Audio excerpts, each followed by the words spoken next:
Shalom Aleihim. Bapak Yahweh memberkati saudara sekalian.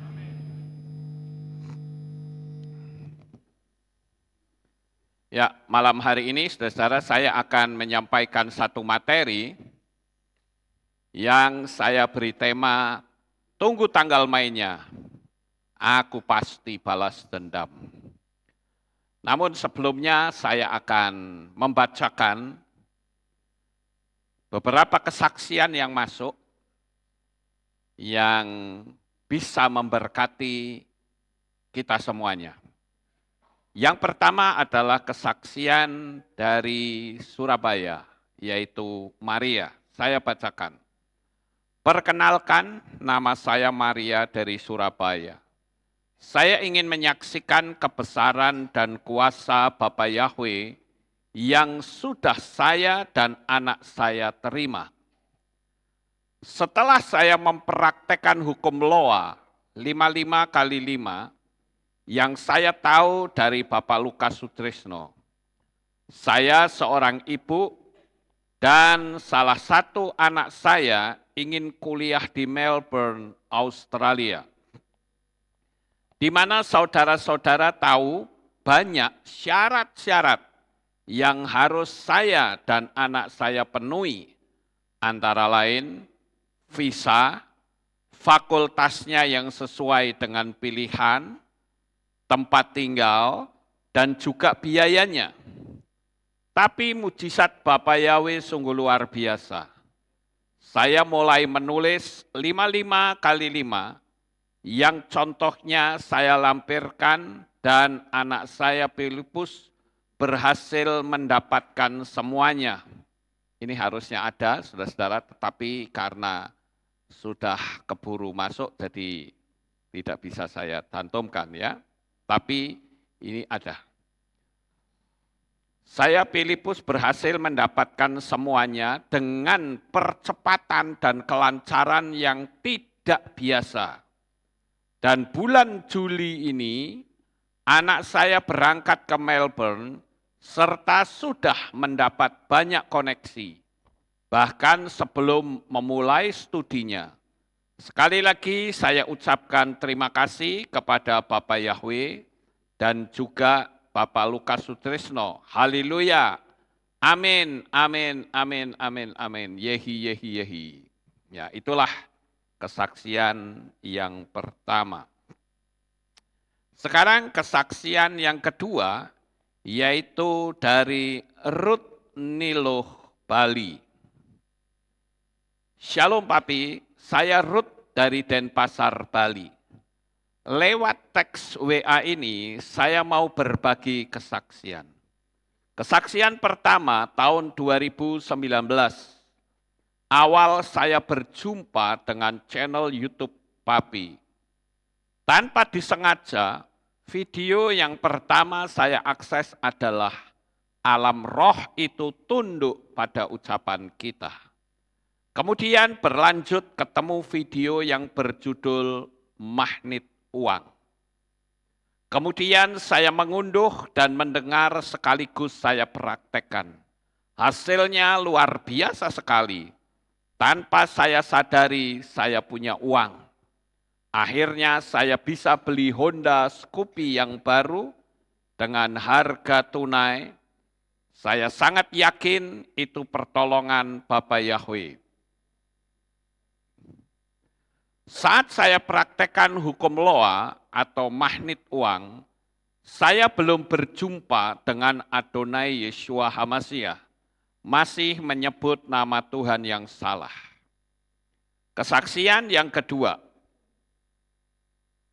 hari terus berjalan, saya banyak akses video Papi, sampai pada akhirnya lewat tante saya, yang juga akses video Papi Lukas, saya nemu nama Tuhan Israel. Saya bagikan link video yang berjudul Allah or Yahweh dari tante. Dari rekaman video itu, saya harus menyembah kepada nama yang benar. Pada awal COVID, tahun 2020, saya memutuskan untuk bergabung di KPI Bali yang waktu itu atas rekomendasi Papi Lukas. Melalui tante saya, April 2020, saya dan anak yang pertama metrai pembaharuan baptisan.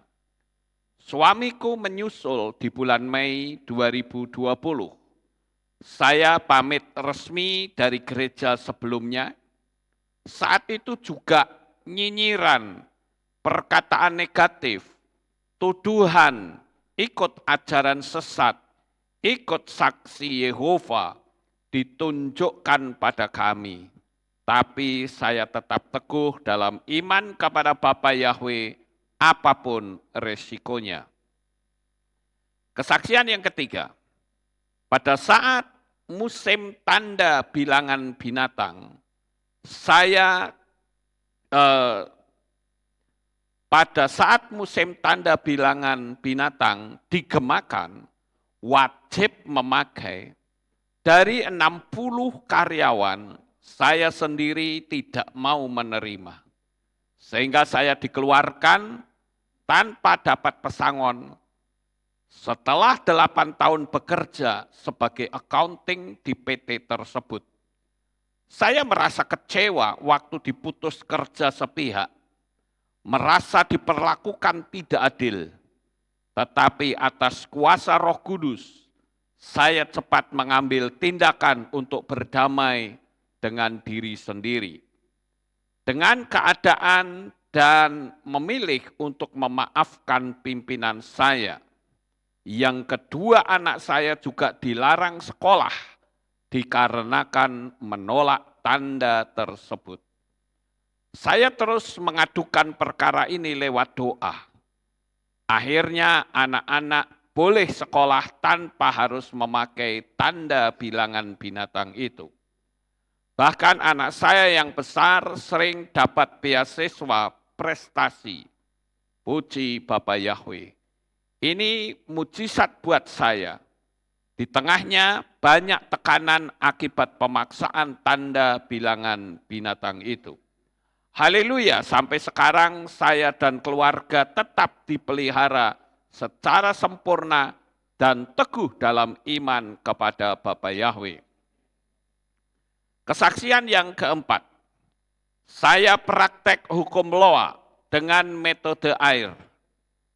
Setiap pagi saya ambil air 1 mangkok besar dan saya mulai afirmasi di air itu. Kemudian air itu saya curahkan ke halaman rumah sambil setiap pagi salah satu afirmasi saya dalam air adalah berbunyi, terima kasih Bapa Yahweh, anakku Noel sudah punya motor Aerox. Dan ini saya afirmasikan kurang lebih selama 15 bulan. Tepat 16 Juli 2023, motor Aerox itu benar-benar saya dapatkan walaupun tidak baru. Karena kami membeli bekas dan itu dibeli dengan harga tunai. Foto Scoopy hasil praktek money magnet ini yang saya dapatkan dari Papi Lukas. Dan motor Aerox kita dapat dari praktek loa dengan metode air. Keseharianku sekarang setelah keluar dari PT, melanjutkan usaha laundry yang sudah lama kami kelola. Haleluya, semua kita jalani dengan sukacita bersama Adonai Yeshua HaMashiach. Saya dan orang tua, juga mertua, berbeda keyakinan, dan sejak saya percaya Tuhan, dari tahun 2005 dan 2020 ketemu nama Tuhan yang benar, kami hanya hidup oleh iman dan mengandalkan Bapa Yahweh seutuhnya. Kami tidak ada warisan dari keluarga. Todaraba Papi Lukas, untuk semua pengajarannya, saya bersyukur lewat YouTube Papi, Saya bertemu nama Tuhan yang benar, dan saya sekeluarga segera merespon kebenaran itu tanpa banyak argumentasi. Banyak mujizat-mujizat Bapa yang kami terima dari praktek hukum Loa. Doa saya untuk Papi sukses besar dalam segala hal, ya. Airok dan skupiku terlampir, Pi. Demikian kesaksian saya. Mohon maaf jika kepanjangan, sekiranya boleh memberkati saudara-saudara saya dimanapun yang mendengarnya. Amin. Nah, itu kesaksian yang kedua. Sekarang kesaksian yang ketiga. Kesaksian ini dari Trivena. Shalom, selamat sore Papi. Waktu mengikuti ibadah streaming minggu kemarin dengan tema lidahmu melindungimu. Pas di akhir khotbah, Papi menyampaikan, ayo bayar dengan kesaksian. Karena Bapak Yahweh sangat senang. Pas kalimat itu terucap oleh Papi Lukas di hati Vena, langsung ada yang berucap, kamu belum bersaksi tentang 2 bidang tanah itu. Vena kaget dan langsung minta ampun kepada Bapak Yahweh, serta berjanji segera memuliakannya dengan bersaksi di Kehilat Papi. Jadi begini, Pi, dan semua mempelai Hamasyah tentang kedahsyatan Bapak Yahweh.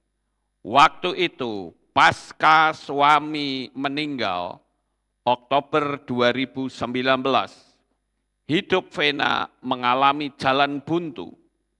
Tidak ada teman dan keluarga yang secara langsung menghibur dan menguatkan. Karena Vena pendatang di Sulawesi Utara dalam pelayanan. Namun seiring berjalannya waktu, dengan banyak bersyukur, Roh Kudus membangkitkan semangat dalam diri Vena. Seperti Daud yang mengkuatkan kepercayaannya kepada Tuhan. Singkat cerita, karena Vena dan anak tinggal di tanah milik organisasi lama, Vena ingin sekali punya tanah sendiri. Hanya waktu itu di pertengahan 2020, lagi parah-parahnya COVID. Ekonomi mulai sulit, dan orang-orang sekitar mulai menawarkan tanah-tanah mereka dengan harga murah untuk berbagai biaya mereka. Herannya Vena sama sekali tidak khawatir dengan sikon saat itu. Justru di saat-saat itulah ada dorongan untuk mendapatkan tanah begitu mudah. Haleluya. Di samping orang-orang butuh uang, Vena malah mengeluarkan uang. Sekalipun saat itu Vena pun belum cukup uang.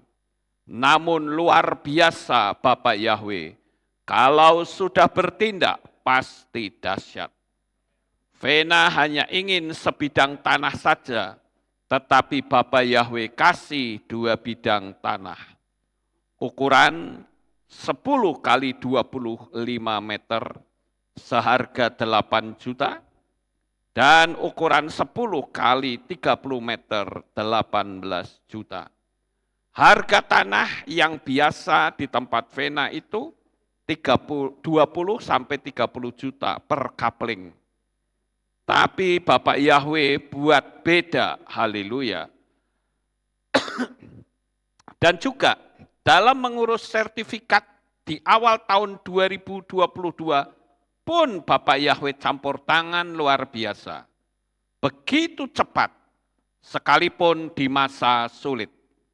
Inilah garis besar kesaksian Vena. Biarlah ini menjadi kekuatan untuk kita semua, dan teruslah mengandalkan Bapak Yahweh di dalam segala hal.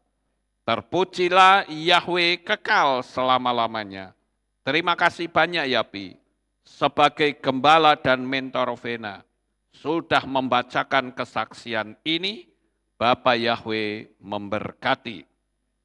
Nah, itulah saudara-saudara kesaksian dari Trivena Sumarto atau yang dipanggil Vena.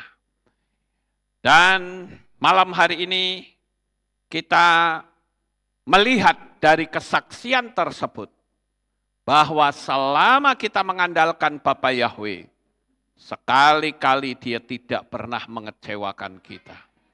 Yang penting jangan pernah kita berpaling darinya. Apapun yang saat ini kita hadapi, tetaplah percaya. Dia hidup, Dia maha kuasa, dan Dia siap belakan dan tolongin kita. Amin, haleluya. Itulah 3 kesaksian yang hebat, yang tentunya memberkati kita semua. Amin, haleluya. Sekarang kita akan kembali ke tema ini. Tunggu tanggal mainnya. Aku pasti balas dendam. Saudara yang terkasih, kalau kita melihat judul ini, pasti yang ada di pikiran kita adalah, karena kita disakiti, maka aku akan membalas. Benar, tapi itu adalah manusia standar. Tapi kita berbeda, saudara. Kalimat ini saya ambil, tetapi untuk mengarah kepada sesuatu yang dahsyat, yang luar biasa. Kita akan bikin sesuatu yang terbalik. Saat aku dalam penderitaan, dan ada orang-orang yang dipakai Tuhan untuk menolong kita, mengangkat derajat ekonomi kita. Apa yang ada dalam pikiran kita, saudara? Saya berdoa agar Bapa Yahweh memberkati dengan segala kelimpahan, kemakmurannya kepada orang-orang yang telah dipakai Tuhan untuk menolong, mengangkat kehidupan kita dan memberkati kita. Di dalam hati kita harus berkata, aku akan balas dendam pada semua orang yang telah Tuhan pakai untuk tolongin kita. Tunggu tanggal mainnya. Segala perbuatanmu aku akan balas berlipat kali ganda. Kalau engkau bisa memberkati aku pun bisa memberkati engkau. Sampai di sini paham? Kalimatnya sama, tetapi arahnya berbeda.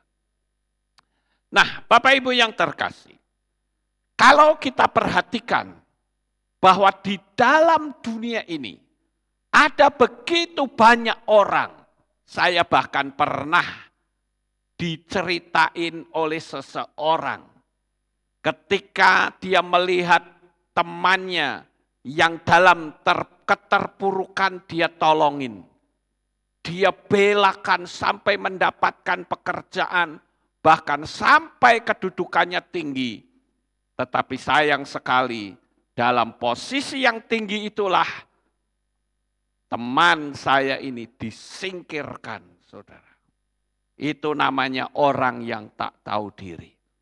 Seharusnya bukan menyingkirkan, tetapi melakukan seperti kalimat ini. Aku akan balas dendam kepada orang yang telah berbuat baik kepadaku. Saudaraku yang terkasih, kalau kita memperhatikan konsep ini, saudara pasti akan mengetahui. Lihat pola ini, saudara. Ini adalah pola yang kita harus tahu. Kalau saudara lihat di ujung paling kiri, itu ada orang yang warnanya biru. Ya, saya beri nama kindness atau kebaikan. Orang ini berbuat baik kepada B dan C. Dia berbuat baik dengan motivasi yang benar. Dia berbuat baik dengan tujuan supaya B dan C hidupnya didongkrak oleh Tuhan. Kebaikan B dan C atau kebaikan untuk B dan C itu dilihat oleh Bapa Yahweh. Namun bisa jadi Tuhan membalasnya kembali bukan dari B dan C, tetapi bisa dari G dan I. Sampai di sini paham Bapak Ibu? Jadi kalau begini berarti ketika kita memberikan sesuatu, jangan pernah kita berharap orang itu melakukan balasan kepada kita. Ini yang harus kita ketahui.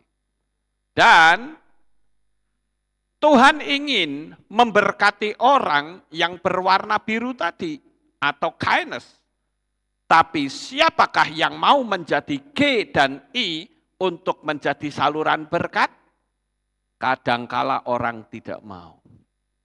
Tapi saya katakan, saya bisa saja berperan sebagai G dan I. Dan saya katakan, Tuhan, jadikan aku saluran berkat. Untuk aku bisa memberkati orang lain. Amin, Bapak Ibu. Karena yang namanya kebaikan, ketika kita melakukan kebaikan kepada orang lain, orang itu belum tentu membalas kepada kita. Karena mungkin orang itu juga punya keterbatasan. Tetapi kebaikan akan tetap kembali kepada kita. Sebentar saya akan putarkan sebuah video yang menurut saya itu sangat bagus sekali untuk kita saksikan sebuah motivasi yang indah. Yang satu video dari luar negeri, yang satunya dari Indonesia. Yang dari luar negeri itu dari Leves ya. Tetapi yang di channel Leves itu ya. Sementara yang dari Indonesia tentu berbahasa Indonesia, bentuknya drama, tetapi sangat bagus menurut saya. Saudara bisa meresapi ceritanya. Jujur saja, saya berulang kali nonton video ini di channel namanya King Kevin. Ya. Dan ketika saya menonton video ini, berulang kali pula saya meneteskan air mata. Saya katakan, Tuhan, aku juga mau seperti King Kevin. Nah, Bapak Ibu yang terkasih, coba kita akan saksikan video ini. Memang agak sedikit panjang, tetapi tidak apa-apa, cukup menarik untuk kita bisa melihat bagaimana Tuhan yang adalah Tuhan yang baik, ketika kita mempraktekkan sebuah kebaikan, maka Tuhan yang pasti menolong kita. Nah, kita akan tonton bersama-sama video ini, baru setelah itu kita akan kembali membahas kata balas dendam itu. Silakan kita putar.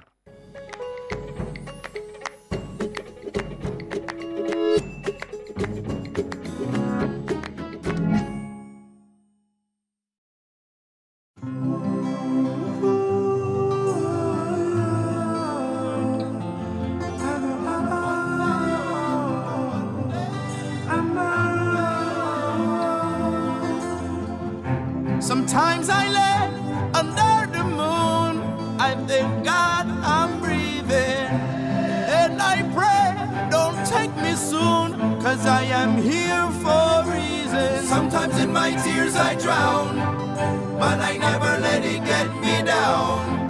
So when negativity surrounds, I know someday it'll all turn around, because all my life I've been waiting for, I've been praying for the people to say that we don't wanna fight no more. There'll be no more war, and our children will play. One day, one day, one day, one day, one day.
to say that we don't wanna fight no more. There'll be no more wars, and our children will play.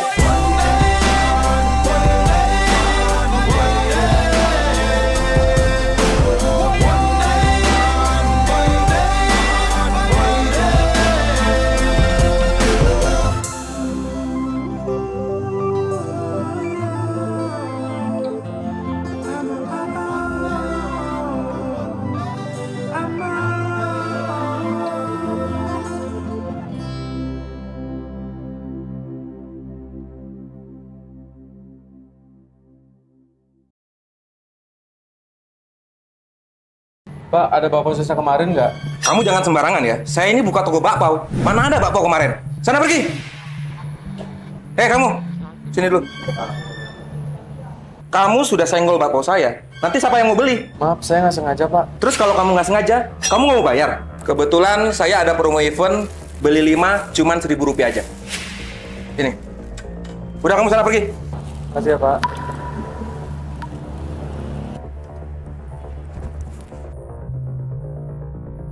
Bos, kasih aku bakpao 5 yang Rp1.000 itu.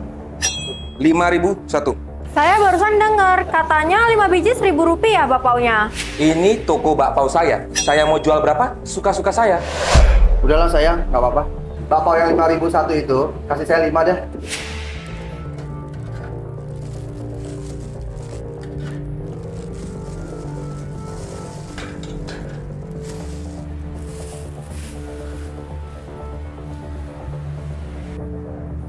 Pak, ini uang kembaliannya belum loh. Nggak usah dikembalikan.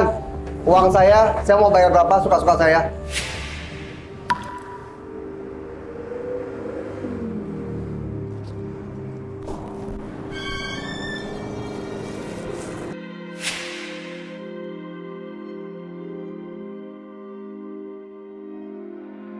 Dek, sini makan bakpao dulu. Kak, maaf ya, aku udah buat kamu susah.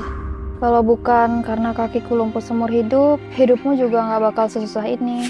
Hidup seperti ini, sepertinya aku udah nggak sanggup lagi deh. Mending aku nggak usah hidup. Lagian, cuman jadi bebanmu aja. Dek, kamu jangan ngomong seperti itu dong. Kita ini kan saudara kandung. Kamu pasti sembuh kok. Ayo kita makan bakpao dulu yuk. Halo Win, tolong dong bawain baju kesukaan aku. Aku mau dinner soalnya malam ini. Tolong bawain ke kantor ya.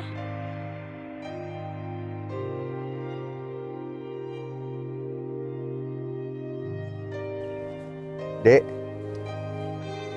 saya siang belum makan. Boleh nggak saya minta bakpaonya?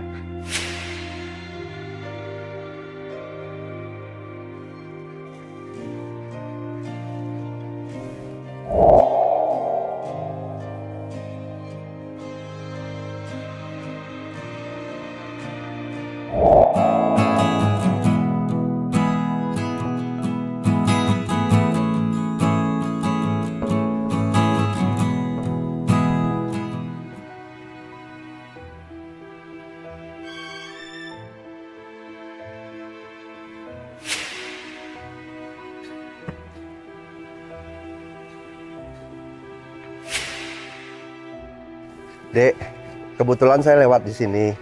Saya juga nggak bawa apa-apa. Ini ada sedikit hadiah buat kalian ya. Mohon diterima. Siap, Pak. Ngapain sih? Ini ada produk dari perusahaan kita, sekalian aja kasih.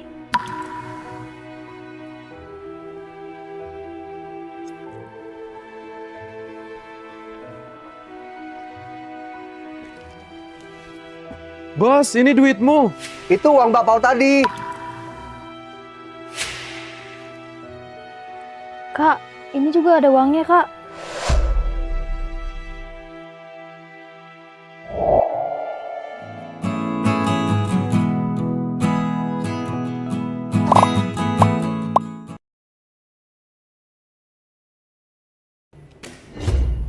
Maksudnya apa, bro? Tanggal pernikahannya Dep ditunda, jadi angpaonya dikembalikan. Bukannya sudah ditentukan, kenapa ditunda?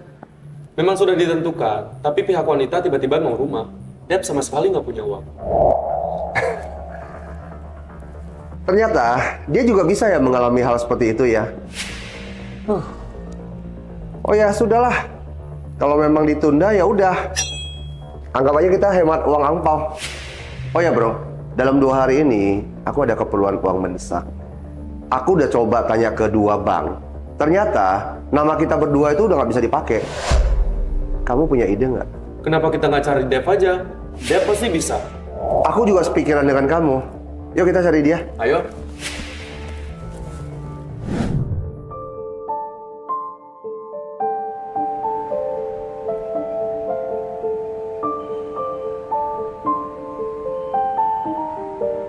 Dev!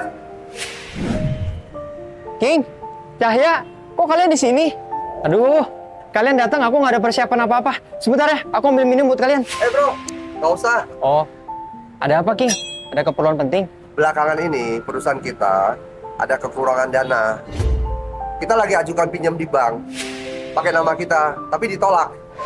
Karena ini keperluan mendesak, kita ajukan pakai nama kamu aja ya. Tolong bantu ya bro. Kalian mau pinjam berapa? Nggak seberapa banyak sih bro, 3,6 M aja. Kenapa? Keberatan ya? Ayo King, kita cari cara lain aja. Tunggu King. King, Cahya, kalian ini anggap aku apa? Seburuk-buruknya aku masih bisa kok bantu kalian untuk dapat pinjaman. Pakai nama aku aja. Oke, kalau gitu minta KTP bro. Nanti kalau pinjamannya udah cair bro, lu datang ya bro ke perusahaanku tanda tangan. Ini, pakai aja. Oke bro, kalau gitu kita pergi dulu ya.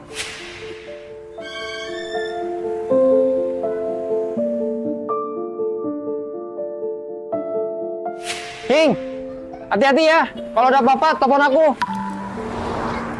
Kamu gila ya? Kamu pinjemin namamu ke saudara-saudaramu untuk pinjaman. Otakmu di mana?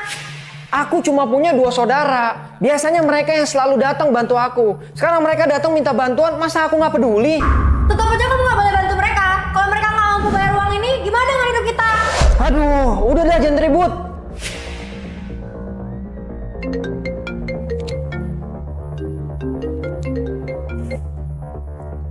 Halo, King. Pinjaman kredit di bank sudah disetujui. Kamu datang ke sini ya untuk tanda tangan. Oh, oke. Aku kesana sekarang. Oke.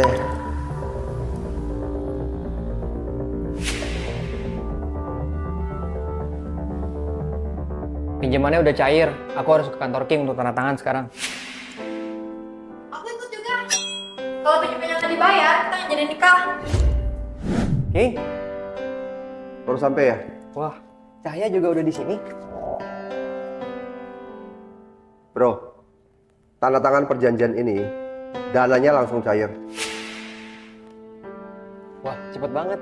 King, uang pinjaman atas nama Dev ini bisa dilunasin kan? Udah, kamu diam aja. King pasti punya cara buat lunasin. Kalau pinjaman ini nggak bisa dilunasin, keluarga kita pasti hancur. Aku kan udah bilang, kamu diam aja. Nurutin aja kata King.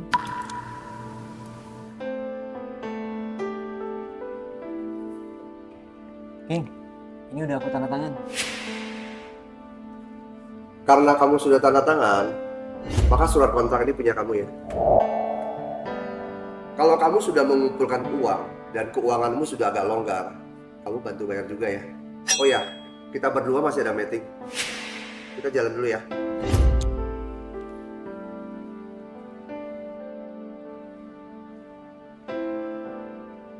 Apa-apaan ini? Apa maksudnya kalau kita udah punya uang kita juga ikut bayar? Aku lagi ngomong sama kamu. Aku udah bilang jangan. Kita bahkan nggak punya rumah. Terus sekarang kita nggak punya apa-apa lagi. Udahlah, kamu lihat ini apa? Kita disuruh bayar ini emangnya salah?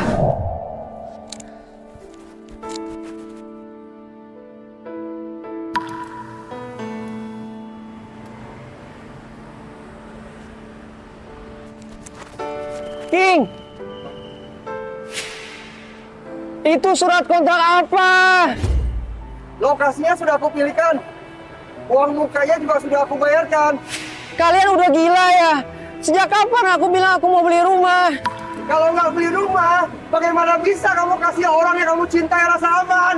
Ingat ya, kamu bayar sendiri cicilannya ya. Aku nggak punya utang sama kamu. Aku masih ingin tahu alasannya. Kamu masih pengen tahu alasan apa lagi? Katakan semuanya.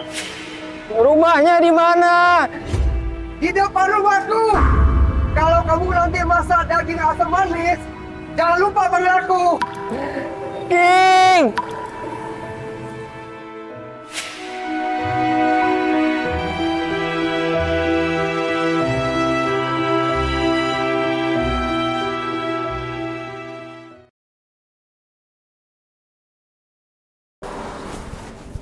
Guys, perhatian semua, berhenti sebentar kerjanya ya. Sebentar lagi kan mau tahun baru nih. Hari ini saya akan membagikan bonus buat kalian semua. Ayo, ikut saya ke kantor yuk.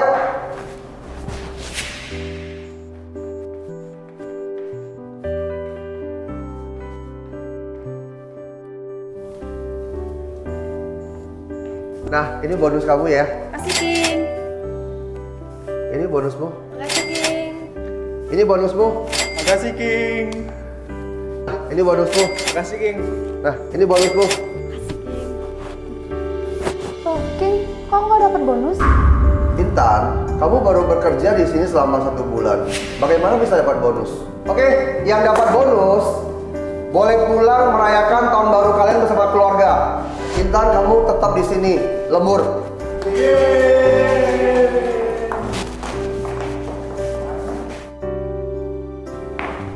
King, maaf. Kenapa kok saya nggak dapat bonus ya? Kenapa? Kenapa kamu banyak bertanya ya? Ya udah, pokoknya malam ini kamu selesaikan pekerjaan kamu. Kalau pekerjaan kamu nggak selesai malam ini, kamu jangan pulang. Oke?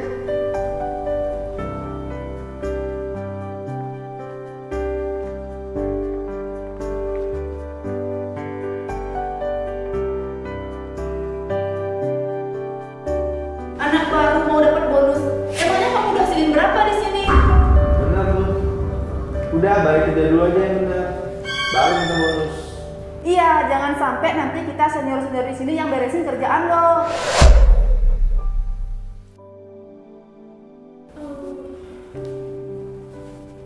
Akhirnya kelar dari kerjaan. Yuk semua, kita pulang.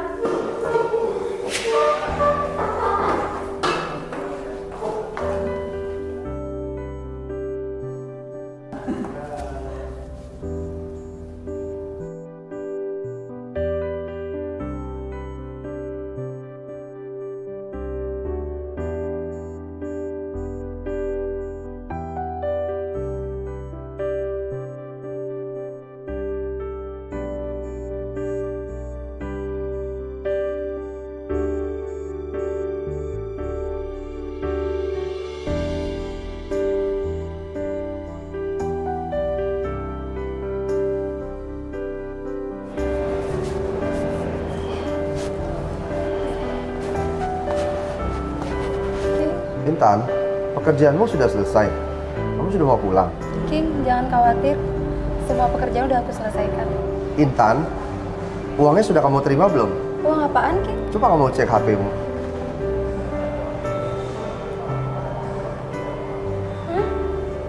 Bukannya King bilang gajiku ditransfer bulan depan? Orang lain bisa tunggu sampai bulan depan. Apakah kamu sanggup tunggu sampai bulan depan? Pak, aku udah dapat pekerjaan di perusahaan besar nih. Mas Tenggara, kapan kamu pulang, Nak?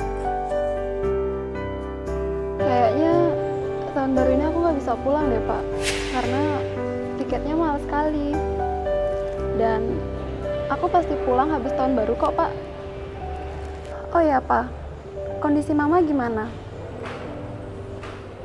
Udah stabil kan, Pak?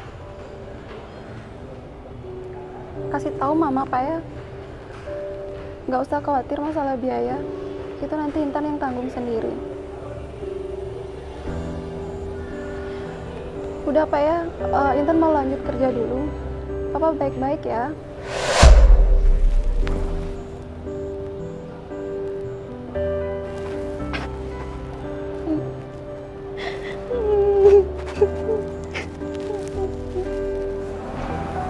Sandra, saya minta gajinya Intan ditransfer lebih awal ya. Nggak usah tunggu bulan depan. Beberapa hari ini dia suka lembur. Dan Saya minta gaji dia selama 3 bulan berturut-turut kamu transfer di depan.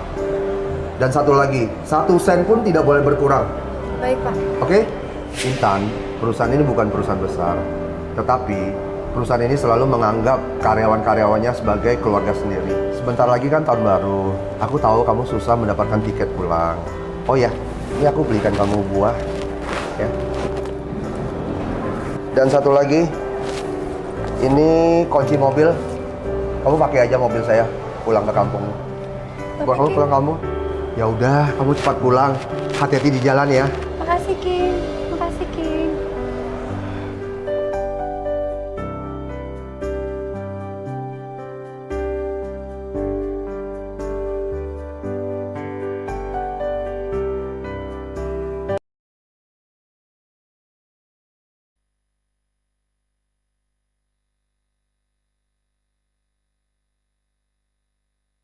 Ya, sampai di situ dulu, saudara-saudara. Tadi kita melihat bagaimana kebaikan akan selalu mencari orang baik. Dan itu adalah hukum sistemiknya Bapa Yahweh. Tadi saya cukup terkesan dengan video yang kedua tentang seseorang yang mau kawin, tetapi calon istrinya ingin punya rumah. Kemudian sahabatnya ini pinjam KTP, seolah-olah mau ngutang di bank. Padahal itu akan mentransfer atas nama orang tersebut. Ini saya perhatikan sangat luar biasa, saudara.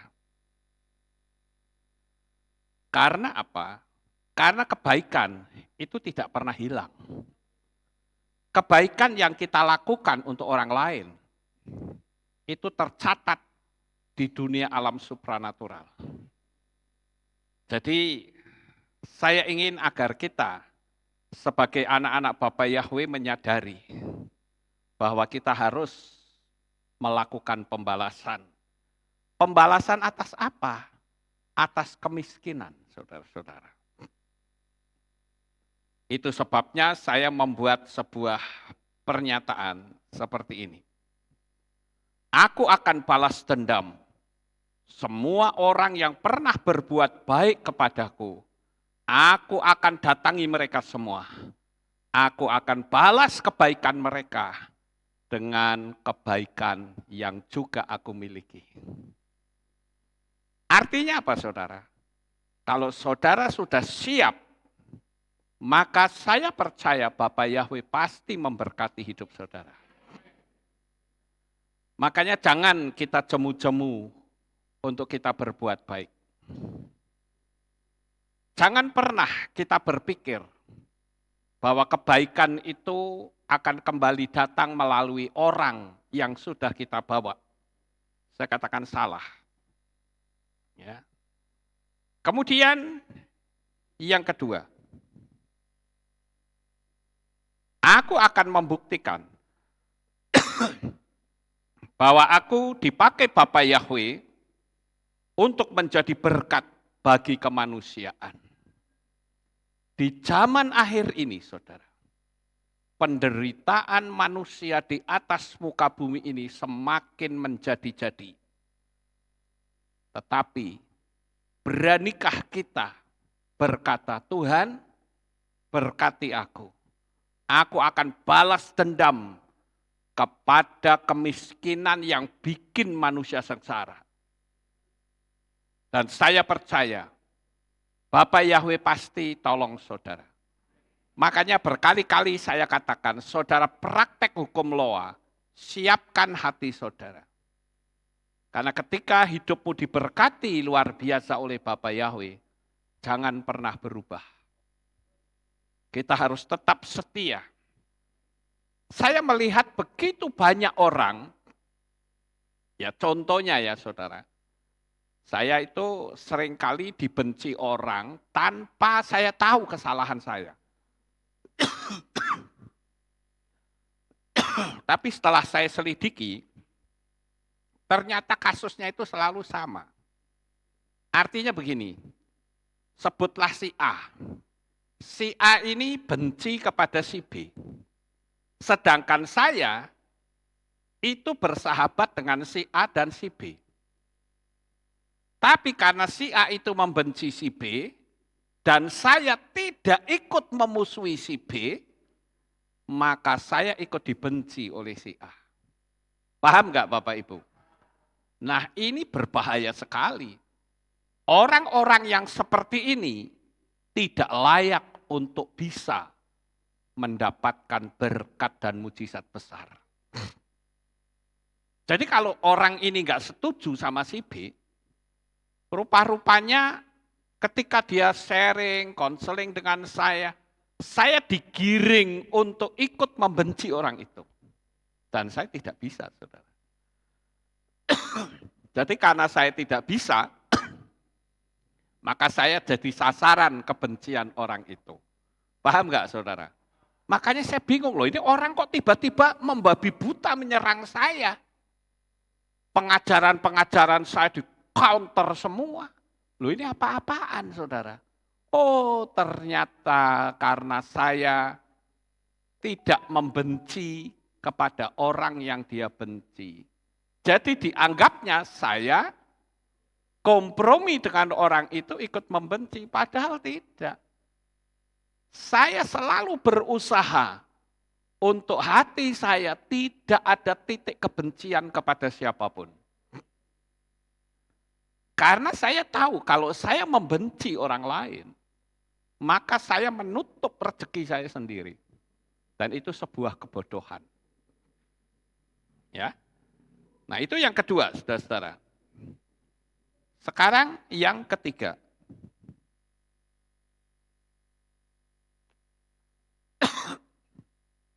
Saya itu melihat channel King Kevin ini, itu beberapa kali, selalu saya meneteskan air mata. Ide-ide ceritanya itu brilian banget menurut saya, saudara. Karena itu bisa memotivasi orang untuk tidak membuat kebencian kepada orang lain. Saya sempat berkata begini pada diri saya, Tuhan, kalau di dunia ini ada orang yang begitu baik seperti King Kevin, kelak akan muncul yang namanya King Lukas, yang akan membasmi kemiskinan dan kesombongan. Betapa dahsyatnya Bapak Yahweh. Nah, sekarang saudara-saudara, yang menjadi pertanyaan adalah, bagaimanakah hati kita saat kita memberikan kesempatan atau saat kita diberi kesempatan oleh Tuhan untuk bisa berbagi? Saudara pingin enggak? Kalau sampai saudara diberikan berkat yang besar untuk bisa berbagi kepada orang lain. Maka yang pertama adalah, berilah jangan karena terpaksa, tapi harus memberi dengan hati yang ikhlas. Dan jangan pernah berharap untuk dia membalas kebaikanmu. Lakukan saja dengan hati yang ikhlas, dengan hati yang tulus. Kita lakukan kebaikan kepada orang lain, Bapak Yahweh tahu kok. Amin.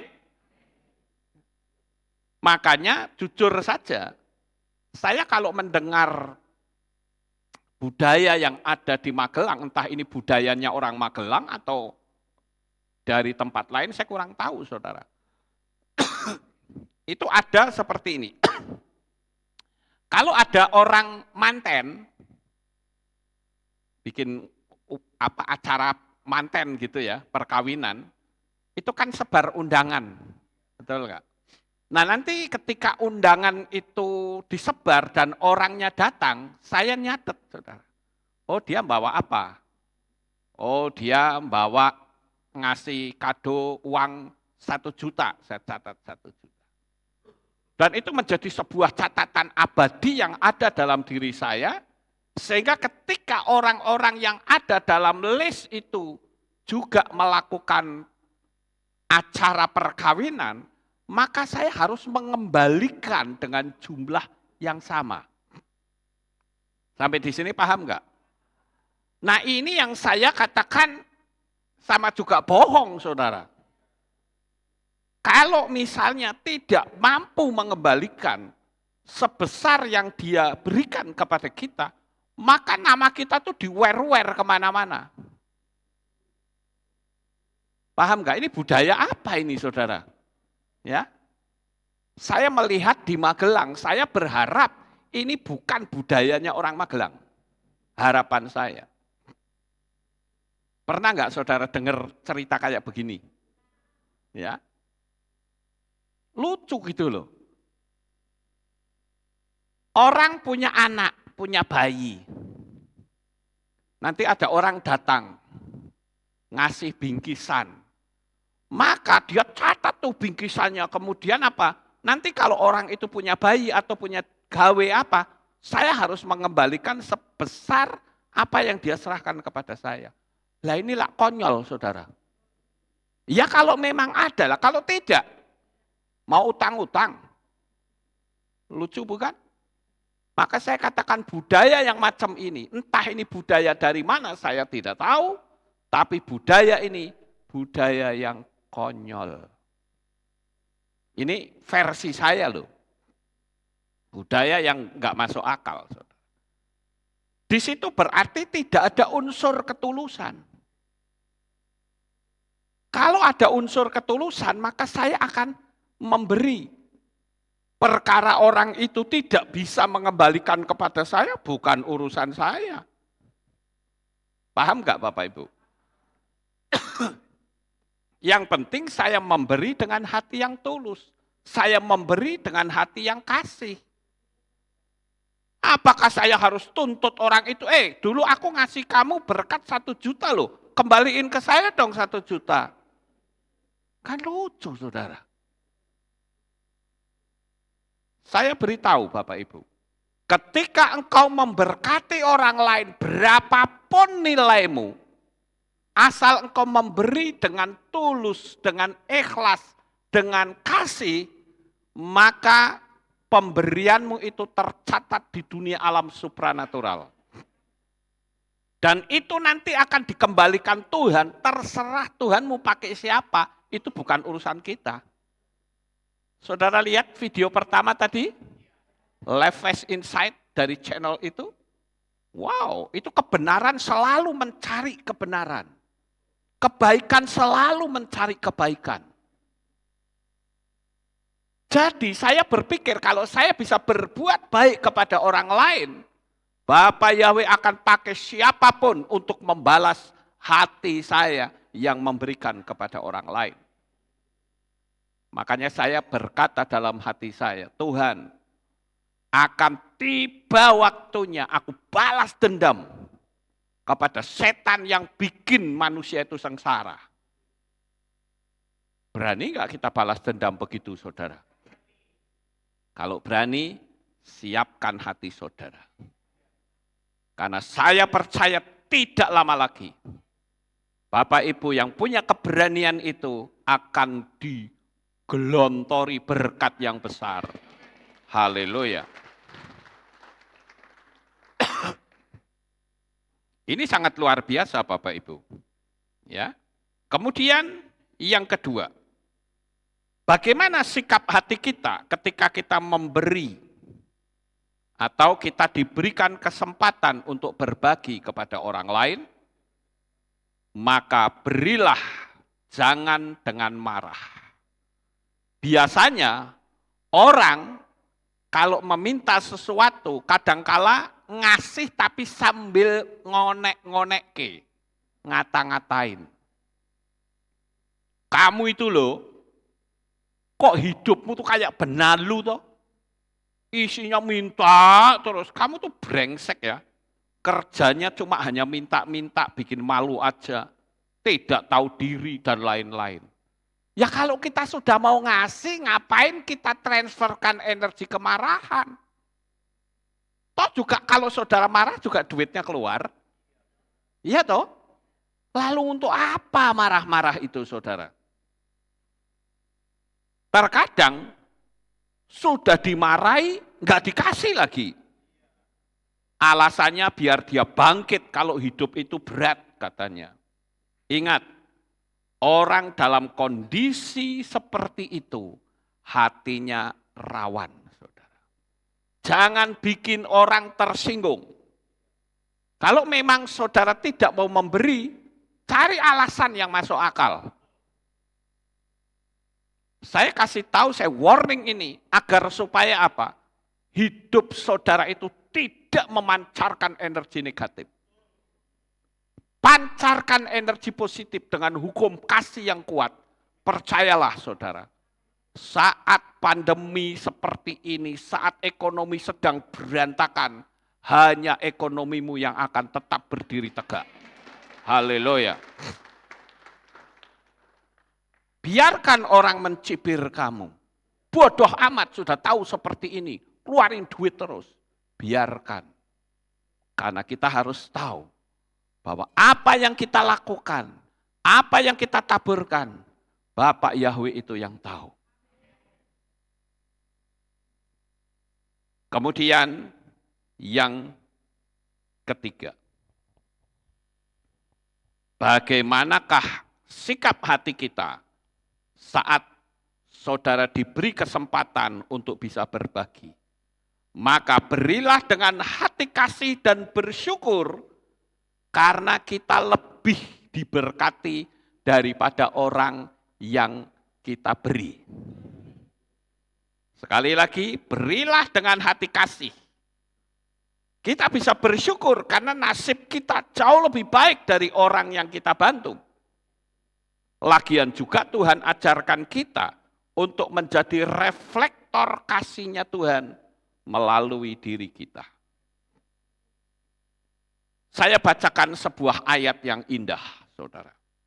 Di dalam kitab Matius atau Matius 25, ayat 34 sampai 40, demikian bunyinya. Kemudian Raja akan berkata kepada mereka yang di sebelah kanannya, mari, hai kamu yang diberkati Bapakku, warisilah kerajaan yang telah disediakan untukmu sejak permulaan dunia.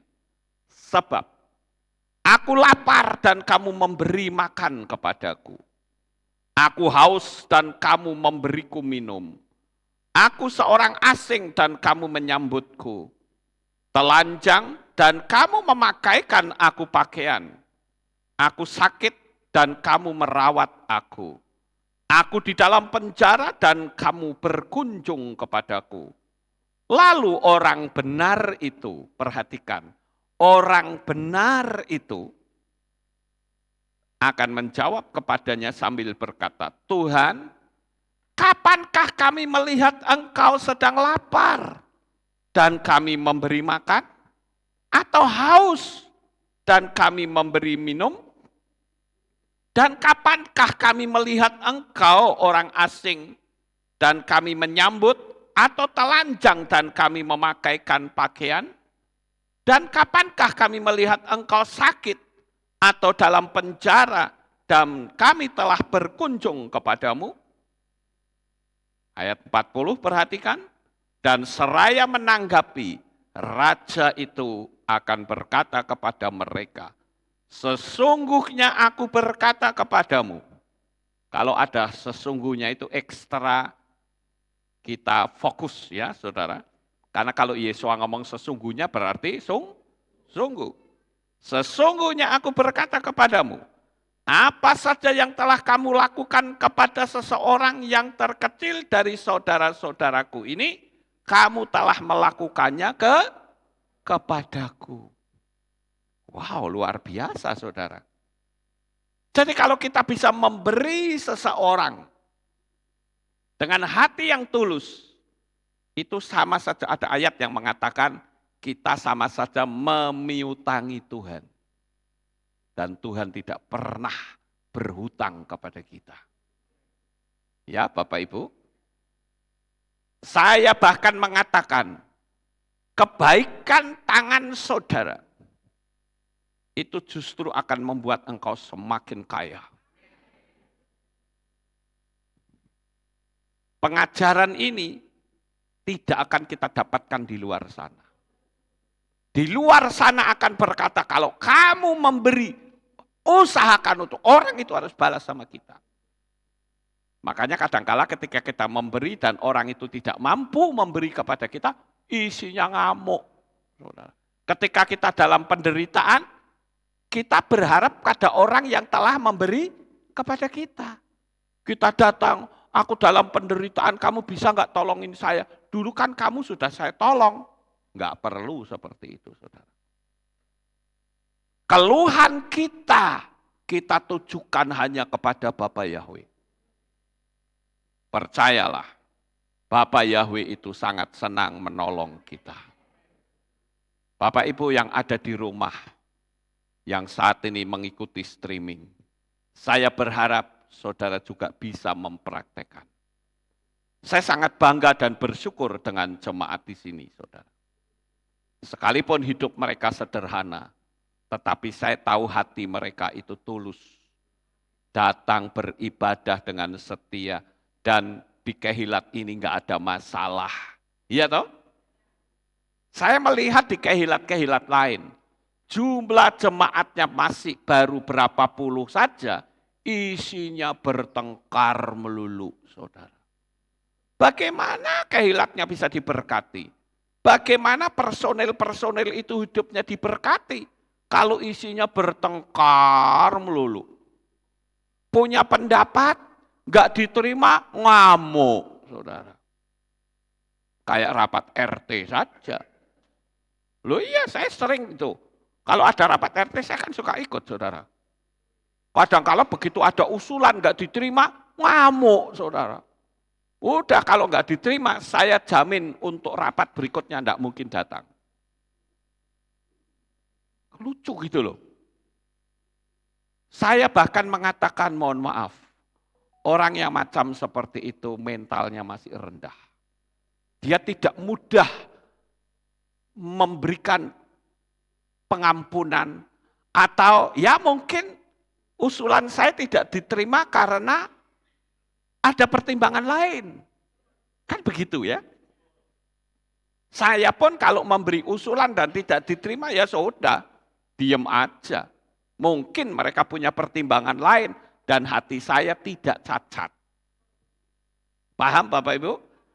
Tapi ketika usulan kita tidak diterima, kita ngamuk. Lah, bagaimana hidup kita bisa diberkati? Contoh gampang sajalah. Waktu dulu kita masih Natalan, ya kan suka kalau Natalan kita panggil pejabat, lalu nyalain lilin, ya toh. Biasanya pejabat-pejabat gereja itu harus nyalain lilin satu-satu. Bendahara panggil namanya, berikut titelnya, nyalain lilin. Kemudian tim perjamuan kudus misalnya, ketuanya nyalain lilin. Ketua kaum muda nyalain lilin. Dalam hatinya, aku pasti dipanggil nih. Ternyata gak dipanggil saudara-saudara. Ngamuk. Hanya untuk nyalain lilin loh, kok bisa ngamuk, bingung saya saudara. Kalau buat saya, gak dipanggil, beli lilin sendiri di rumah. Betul enggak? Dan belinya jangan 1, 10 pak rentengan saudara. Katakan kamu nyalain lilin di gereja cuma 1, saya di sini 10 pak saya nyalain semua. Ayo, enak toh hati kita saudara? Hanya masalah nyalain lilin kok sampai dendam, marah, bodoh enggak kira-kira? Lah, simple sebetulnya hidup ini, saudara. Iya toh? Loh kenapa kok saya bisa cerita begini? Ya karena ada orang yang ngalami seperti itu. Dia kepahitan hati karena nggak boleh atau nggak diberi kesempatan untuk nyumet lilin. nyalain lilin. Saya langsung memberikan terapi, saya bilang, kamu nyalain lilin di gerejamu berapa sih? Ya 1 Pak. Beli saja 10 pak yang banyak, nyalain sendiri di rumah. Puas kamu nyalain 10 pak lagi saudara. Karena 1 pak isinya 10 kan berarti 100 lilin. Iya toh? Oh soalnya karena menyalakan lilin kok sakit hati. Itu kan ketipu setan namanya. Sebetulnya hidup ini simple. Ya Bapak Ibu? Jadi saya katakan, percayalah bahwa Bapa Yahweh itu melihat hati kita masing-masing. Sekarang yang berikutnya. Yang D. Percayalah, waktu akan membawa kita hidup dalam kelimpahan. Kalau mau beri dan menolong, tolong saja. Seberapa kita mampu. Dan catatan, pemberian yang dimaksud itu tidak harus berupa uang. Iya toh? Bisa berupa nasihat, bisa berupa tumpangan, bisa berupa mencarikan pekerjaan, dan lain-lain. Pokoknya tabur terus kebaikan. Dan alam semesta nanti yang akan membuktikan bahwa kita akan tampil sebagai pemenang. Saudaraku yang terkasih, pada saat ini dunia membutuhkan hati orang-orang yang tulus. Dunia saat ini membutuhkan orang-orang yang betul-betul mau mempraktekkan firman Tuhan.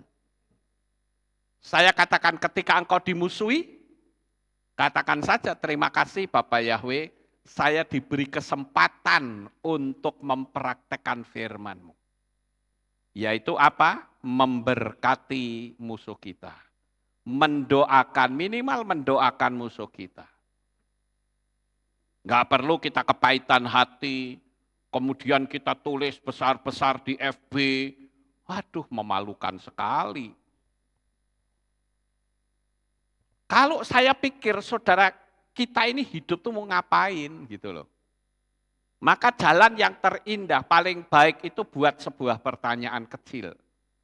Kalau hidup saya berakhir besok, berarti saya punya waktu 24 jam. Untuk apa hidup 24 jam bagi kita? Itulah kesempatan untuk menabur kebaikan. Dan ingat, kebaikan itulah yang akan menyelamatkan saudara. Jangan ragu saudara. Waktu yang akan membawa kita diketahui sebuah kebenaran. Saya ambil contoh misalnya pada waktu dulu. Ketika saya panggil nama Yahweh, oh orang-orang di gereja itu banyak sekali yang benci sama saya. Apakah saya membalas kebencian mereka? Tidak. Saya ketemu mereka, mereka melengos, saya bisa mendatangin mereka. Kenapa? Karena hati saya tidak mau cacat. Amin, Bapak Ibu. Jadi malam hari ini, melalui materi ini, kita diberi pemahaman bahwa kebaikan, saudara tahu yang namanya kebaikan, itu bahasa Ibraninya adalah sadik. Kebaikan, kebenaran, ya. Orang benar seperti Yakub Hasadik. Itu artinya apa? Yakub orang yang benar, saudara. Kita mau disebut kebenaran, kita harus mau mengubah hati kita. Memiliki space yang selebar-lebarnya. Jangan sampai hidup ini dipakai hanya untuk bertengkar. Nanti giliran, ya ini pertengkaran rumah tangga lah istilahnya. Giliran sudah mati, nyesel, diberikan jeruk, diberikan apel, diberikan pisang, diberikan buah pir, taruh di meja, lalu kita berdoa, tolong ini dimakan. Lah yang makan siapa? Kenapa waktu masih hidup kok nggak pernah dibelikan pisang, nggak pernah dibelikan buah-buahan? Orang mungkin bingung kalau melihat saya. Pernah ada orang yang bikin sebuah pernyataan ini. Pokoknya kalau ketemu Pak Lukas, mesti ucapan yang pertama, ayo makan.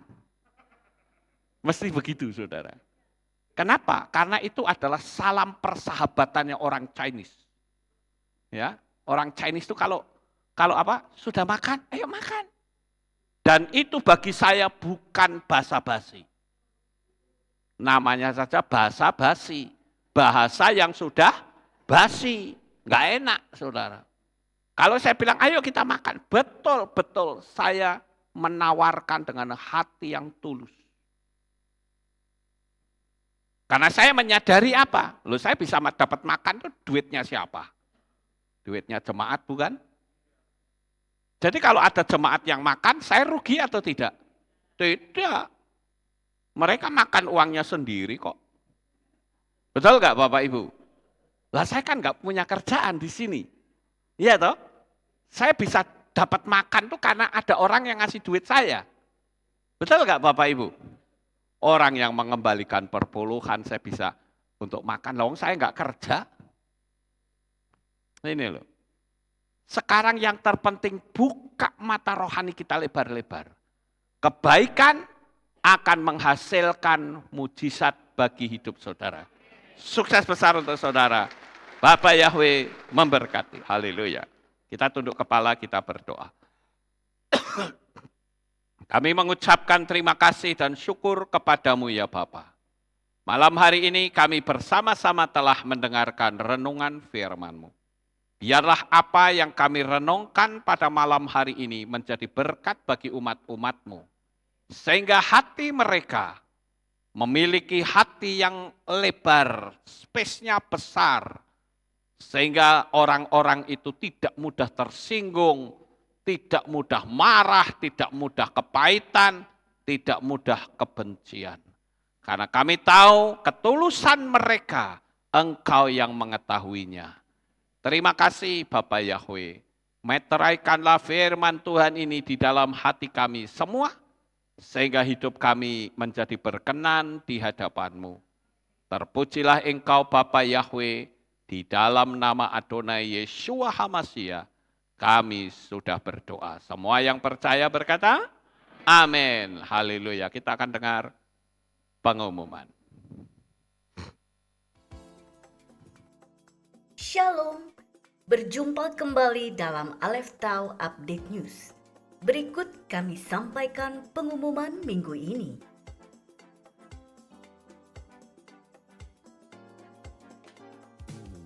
Hadirilah perayaan Tisha B'Av yang diadakan pada hari Rabu 26 Juli 2023 pukul 6 sore dengan tema Kuasa Doa dan Puasa.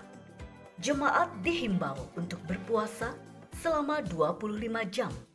Dimulai pada hari Rabu 26 Juli 2023 pukul 6 sore hingga Kamis 27 Juli 2023 pukul 7 malam. Dalam rangka memperingati perayaan Tisha B'Av, akan diadakan donor darah yang dilaksanakan pada hari Minggu 30 Juli 2023 pukul 9 pagi di Kehilat. Demikian pengumuman minggu ini. Sampai jumpa di Aleph Tau Update News selanjutnya. Bapak Yahweh memberkati. Pengumumannya kita akan akhiri kebaktian kita malam hari ini. Saya mengundang jemaat Tuhan kita bangkit berdiri, kita tutup dalam doa.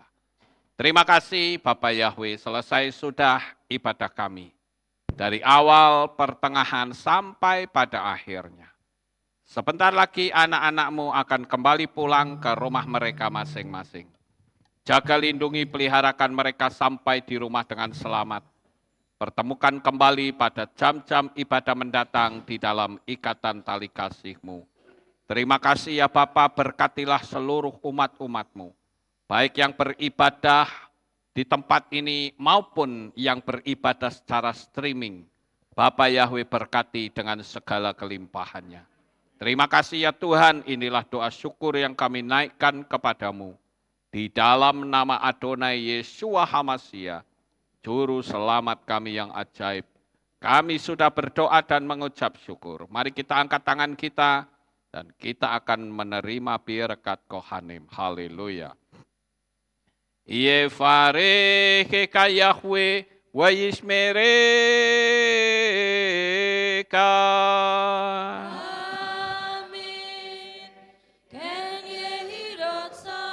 Yair Yahweh panau eleka, vihuneka.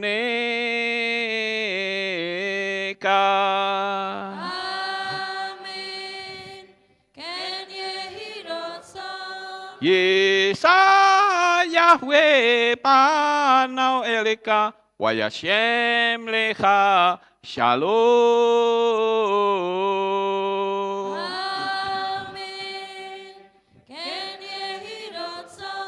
Baruk ata Paer ufaruk ata besareh. Engkau akan diberkati di kota dan kau akan diberkati di ladang. Amin. Baruk peripit neka, ufri atmatka, ufri fahem teka syekar alapeka wa esteroconeka. Diberkatilah buah kandunganmu, diberkati hasil bumimu, diberkati hasil ternakmu, anak-anak lembumu dan anak-anak dombamu. Amin. Baruk tanah kaum misyarteka, diberkatilah bakulmu dan tempat adonanmu. Amin. Baruk ata baboy kau faruk ata berseteka, dan kau akan diberkati pada waktu engkau masuk, dan engkau akan diberkati pada waktu engkau keluar. Amin. Baruk ata Yahweh Elohenu melek haolam, Beshem Yeshua HaMashiach beruah hakodes kile olam faed. Kami sudah berdoa dan mengucap syukur. Haleluya. Amin.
Selamat malam, selamat pulang, Bapak Yahweh memberkati. Amin. Amin. Pak Yahweh yang Maha Kuasa, terima kasih atas kehadiran Bapak Ibu Saudara sekalian dalam ibadah bersama kami di Kehilat Alef Tau Magelang. Doa saya Bapak Yahweh memberkati dengan kesehatan yang sempurna, damai sejahtera dan berkat materi yang semakin melimpah. Kami menunggu kembali kehadiran Bapak Ibu Saudara sekalian pada jam yang tersedia. Hari Sabat jam 5 pagi, hari Minggu jam 6 pagi, hari Rabu jam 6 sore. Siap sedialah sebagai mempelai Hamashiach untuk menyambut kehadiran mempelai pria kita yaitu Adonai Yeshua HaMashiach di awan-awan yang permai. Amen lehitraot. Shalom, sampai jumpa kembali.